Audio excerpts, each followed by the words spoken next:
अस्सलाम वालेकुम student, I hope that you fine.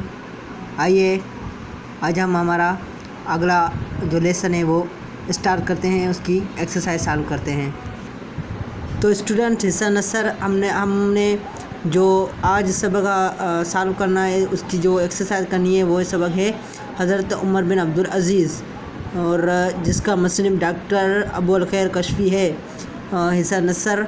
Okay, हमने जो पीछे सब थे वो सब जो उसकी जो एक्सरसाइज थी हमने उसकी एक्सरसाइज चालू की है।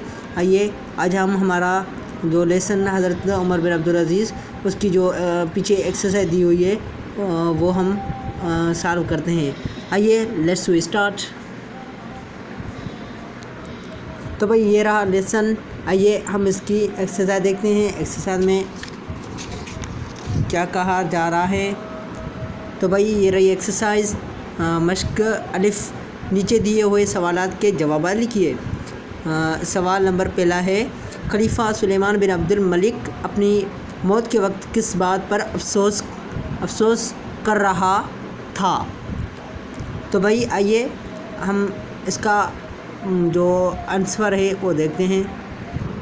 तो स्टूडेंट इसका जवाब है खलीफा सुलेमान अब्दुल मलिक अपनी मौत के वक्त उस बात पर अफसोस कर रहा था कि उसका वली ओहद और जवान बेटा उसकी ज़िंदगी में ही मर गया था। दूसरे बेटे बहुत छोटे थे जो अभी लिबास भी नहीं संभाल सकते थे, तो तलवारें तो बहुत भारी थी और ये ख्याल कर रहा था कि वो अब उसके मरने के बाद उसके जानशीन बनने के काबिल नहीं है। ये था हमारा आंसर। आप चाहे तो स्क्रीनशॉट ले सकते हैं।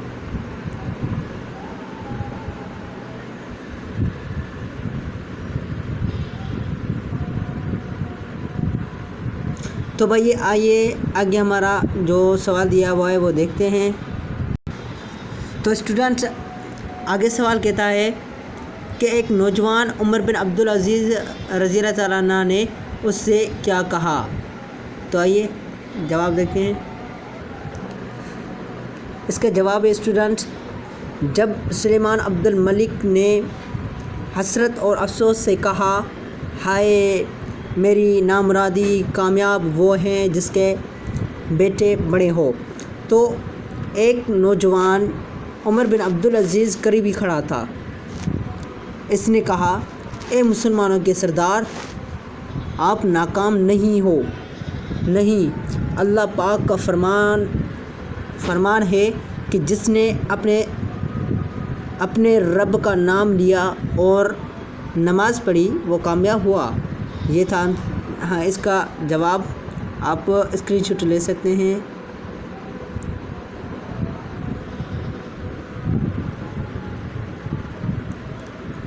ओके, आइए हमारा अगला जो सवाल दिया हुआ है वो देखते हैं। तो स्टूडेंट आगे सवाल है, हज़रत उमर बिन अब्दुल अज़ीज़ रज़ियल्लाहु तआला अन्हु ने खलीफा बनने के बाद सबसे पहला काम क्या किया। तो स्टूडेंट इसका जवाब है, हज़रत उमर बिन अब्दुल अज़ीज़ रज़ियल्लाहु तआला अन्हु ने खलीफा बनने के बाद सबसे पहला काम ये किया कि खलीफा बनते ही आपने वो तमाम कीमती चीज़ें मुसलमानों के ख़जाने में जमा करा दी जो सुलेमान बिन अब्दुल मलिक के इस्तेमाल में थी। ये था जवाब।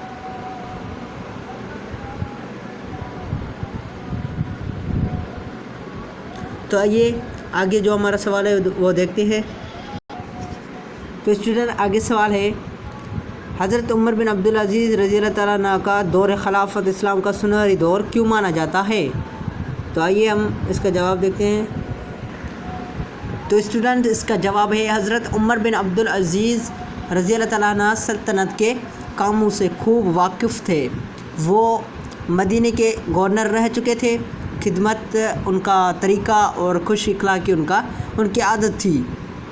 हज़रत उमर बिन अब्दुल अज़ीज़ रज़ियल्लाहु तआला अन्हु ने اس طرح حکومت کی کہ لوگوں کو خلفائے راشدین کا زمانہ یاد آ گیا۔ خلفائے راشدین کا زمانہ یاد آ گیا بھائی۔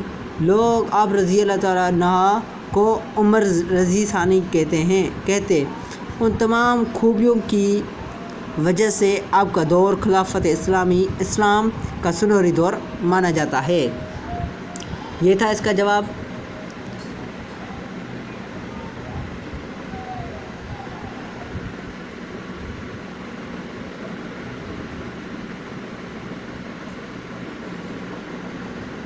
تو آئیے اسٹوڈنٹ آگے سوال دیکھتے ہیں۔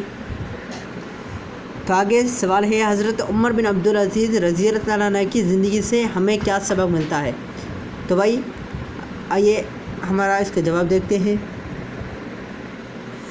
جواب ہے اسٹوڈنٹ، حضرت عمر بن عبدالعزیز رضی اللہ تعالیٰ عنہ کی زندگی سے ہمیں یہ سبق ملتا ہے کہ ہمیں ہمیشہ اللہ کا ڈر اور خوف اپنے دل میں رکھنا چاہیے، اللہ کے حکم مطابق اپنی زندگی بسر کرنی چاہیے، عدل اور انصاف کو اپنی زندگی کا اہم پہلو بنانا چاہیے، عاجزی اور انکساری سے رہنا چاہیے۔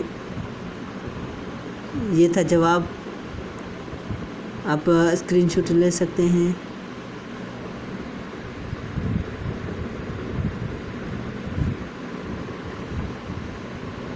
تو یہ آئیے اسٹوڈنٹ آگے سوال دیکھتے ہیں۔ آگے سوال ہے، ذیل کے الفاظ کو اپنے جملوں میں استعمال کیجیے۔ الفاظ ہیں گشت، تقلید، حسرت، سکون، نامرادی۔ آئیے ہم اس کے جملے بناتے ہیں۔ تو پہلا الفاظ تھا گشت، اس کا ہم نے جملہ بنایا ہے، ہمارا ہیڈ ماسٹر ہر وقت ہمارے اسکول کی گشت کرتا ہے۔ یہ رہا گشت، اوکے۔ نمبر دوسرا ہے تقلید، ہم سب مسلمانوں کو حضور پاک صلی اللہ علیہ وآلہ وبارک وسلم کی بتائی راستے کی تقلید سے غافل نہیں رہنا چاہیے، اوکے۔ یہ رہا تقلید۔ اور ہے حسرت، الفاظ حسرت، ہم کو ہمارے حال کی حسرت ہے، یہ رہا حسرت۔ سکون، اللہ سے التجا کرنے میں بہت سکون ملتا ہے۔ آگے الفاظ ہے نامرادی میں بھی اللہ پاک کو دل میں رکھنا چاہیے۔ یہ تھے جملے۔